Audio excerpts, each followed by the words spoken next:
His final weeks here at the White House, President Obama says that if nothing else, he has saved the economy and says partly the stock market is thanks to his work. Yesterday, White House Press Secretary Josh Earnest proudly gave credit to the president for adding jobs and lowering the unemployment rate, now down below 5%. But how will things change under President-elect Trump? Is it good for the average everyday worker, especially those who voted him into office?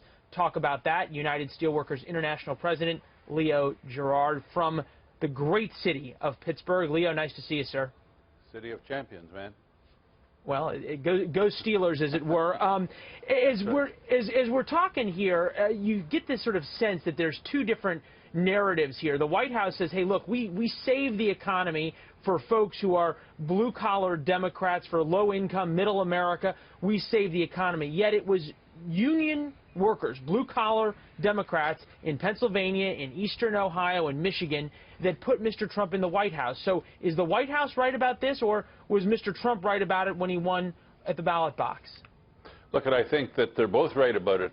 And what happened is that over the last 30 years, industrial workers in the industrial heartland, I don't call it the Rust Belt, that's less than dignified for the workers that work in that industrial heartland.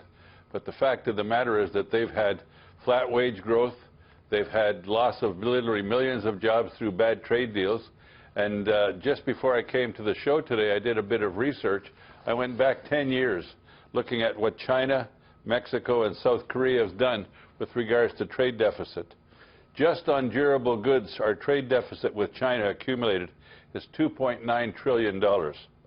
With Mexico, it's $615 billion.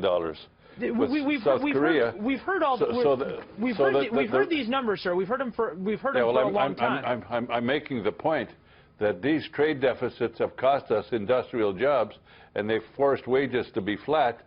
So that a lot of workers in this last election in the industrial heartland voted for change. They voted for something new. Well, Mr. Trump says he's going to deliver on that. He says he's going to bring jobs back. We saw him take on Carrier on Twitter. We saw him take on Ford. We saw him take on Lockheed Martin.